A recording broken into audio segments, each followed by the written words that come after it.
안녕하세요. 신세계서울병원 정진아 원장입니다. 오늘은 무릎 인공관절 중에서 반치환술이라는 것에 대해서 설명을 드려보겠습니다. 영상 보시기 전에 구독과 알림 설정, 좋아요 부탁드립니다. 반치환술이 주제지만 전치환술을 같이 말씀드리는 게 이해가 빠르실 겁니다. 이 전치환술 같은 경우에는 무릎의 윗뼈인 대퇴골의 모든 부분에 있어서 이 임플란트가 들어가 있습니다. 그래서 이 절개를 할 때 여기 뼈도 이렇게 모양으로 다 잘라야 되고요. 아랫뼈인 경골도 평평하게 모든 부분을 절제를 하고 그 다음에 임플란트가 들어가고 그 다음에 이 사이에는 하얀색으로 보이는 강화 플라스틱 임플란트가 들어가게 됩니다. 그래서 이게 이제 전치환술이고, 반치환술을 이제 보시면 명확하게 차이가 있죠. 이제 한쪽 부분만 이렇게 인공관절로 치환이 되어 있습니다. 그 외에 다른 부분에서는 이렇게 내 원래의 관절을 쓰는 거고, 연골이나 연골판이나 여기는 표현이 안 되어 있지만 전방 십자인대와 후방 십자인대 다 살려놓고 수술을 하는 것이 이 반치환술입니다.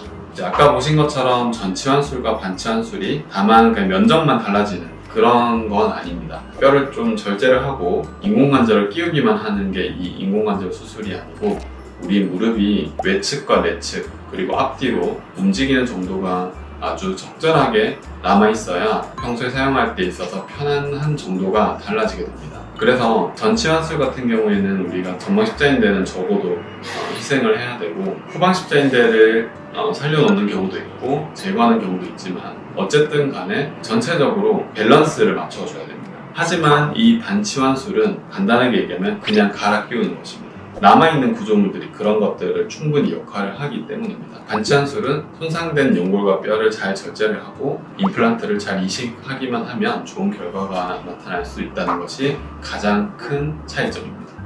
요약하자면 단순하게 갈아 끼우는 것이 아니라 눈에 보이지 않는 그런 것들도 저희가 고려를 해서 좋은 결과를 만들려고 노력을 합니다. 네, 방금 설명드린 것처럼 반치환술 같은 경우에는 조금 더 개념적으로는 단순하다고 말씀을 드린 셈인데, 그러면 많은 환자분들이 이제 요거를 하면 좋지 않느냐 이렇게 생각할 수 있겠죠. 하지만 이 반치환술을 하기 위해서는 여러 가지 조건이 성립을 해야 좋은 결과가 있을 수 있습니다. 우선은 가장 직관적으로 생각할 때도 인공관절이 들어가는 부위 외에는 다 괜찮아야겠죠. 연골판, 연골, 그리고 십자인대 이런 것들이 수술을 우리가 해야 되겠다 싶은 부위 말고는 꽤나 좋아야 됩니다. 그리고 이 인공관절을 하려고 생각하는 분들 중에서는 다리가 휘어있는 분들이 제법 많습니다. 내반 변형 또는 외반 변형 이렇게 부르는데, 이 변형이 심한 분들은 이 수술이 적절하지가 않습니다. 많이 휘었지 않는 경우에는 이 반치환술을 고려를 할 수 있습니다. 그리고 또 하나 중요한 것은 나이입니다. 인공관절 전치환술에 비해서 반치환술이 수명이 조금 적습니다. 특정 기간이 지났을 때 이 재수술을 해야 되는 가능성이 조금 더 높다고 이해를 하시면 됩니다. 이런 나이와 휘어있는 정도, 가장 안 좋은 곳 외에 다른 곳은 정상에 가까운가, 이런 세 가지가 전치환술과 반치환술을 같이 고려를 할 때 결정하게 되는 주요 요소입니다. 반치환술 같은 경우에는 전치환술에 비해서 회복이 빠른 편입니다. 수술 후에 전치환술 같은 경우에는 보행 보조기 같은 거를 훨씬 적극적으로 처음엔 쓰고 몇 주가 지난 다음에 서서히 끊을 수 있지만, 반치환술 같은 경우에는 저는 일단 2주 정도는 확실하게 해보시라고는 하는데, 어떤 분들은 며칠 만에 아무것도 안 잡고 그냥 걸어 다니시기도 하고, 이렇게 전치환술에 비해서는 꽤나 빠르게 회복을 합니다. 전치환술 같은 경우에는 90% 이상에서 20년 이상 간다. 그리고 반치환술 같은 경우에는 90% 이상에서 10년 이상 간다. 근데 일단 10년이 갔다든지 또는 전치환술에서 20년이 갔다든지 좀 길게 갖는 분들은 반영구적으로 쓰시게 되는 경우가 많다고 보시면 됩니다.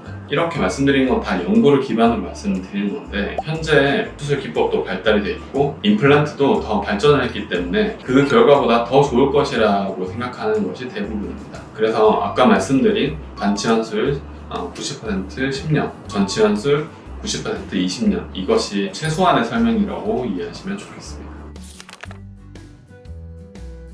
장점이라고만 말씀드리기는 조금 어려울 수도 있는데, 유용한 경우를 말씀을 드리자면, 인공관절이 워낙 결과도 좋고 수명도 긴 편이기는 해도 어쨌든 50대 기준으로 부담스러운 면이 있습니다. 하지만 인공관절 수술이 필요한 만큼 관절염이 진행돼 있다거나 통증이 심한 경우가 있죠. 그런 경우에는 추후에 재수술을 염두를 하더라도 가능하다면 반치환수를 할 수 있으면 좋습니다. 왜냐하면 50대에는 전치환수를 하더라도 나중에 돼서 재치환수를 해야 될 경우가 많이 있는데, 그럴 때에 비해서는 반치환수를 하고 나서 이후에 재치환수를 하게 된 경우가 이 뼈의 손실도 적고 기부도 간소화될 수가 있습니다. 그렇다는 말은 회복도 좀 더 빠르고 수술 시간도 빨리 끝나고 그런 여러 가지 장점이 있을 수 있습니다. 그래서 젊은 분들 중에서 심한 분들은 60대, 70대 환자분들에 비해서 반치환수를 적극 고려하는 편입니다. 네, 오늘은 무릎 인공관절 중에서 반치환술 수술에 대해서 설명드려보았습니다. 이 반치환술 수술은 유용한 수술일 수 있는데 실제로는 전치환술 환자분들보다는 매우 적은 빈도로 사용되는 게 일반적입니다. 왜냐하면 아까 처음에 말씀드렸던 그런 조건들을 다 만족해야만 이 결과가 좋습니다. 그런 경우를 잘 선택해서 잘 권유를 받으실 수 있는 그런 상황이 되셨으면 좋겠고, 수명 같은 걸 고려했을 땐 전치환술이 더 좋은 수술입니다. 그렇기 때문에 특정 나이가 지나셨을 때는 내 무릎이 반치환수를 할 만한 무릎이라고 하더라도 그냥 전치환수를 하는 것이 더 좋다고 저는 제 환자분들께 그렇게 설명을 드려요. 그래서 이렇게 고려할 사항이 많다 보니까 관절염 심한 분들, 50대, 60대 정도 분들은 반치환수를 할 것이냐 전치환수를 할 것이냐를 잘 고민을 해보시고 좋은 선생님 만나셔서 좋은 결정을 하실 수 있기를 바랍니다. 이상으로 신세계서울병원 정진원 원장이었습니다. 감사합니다.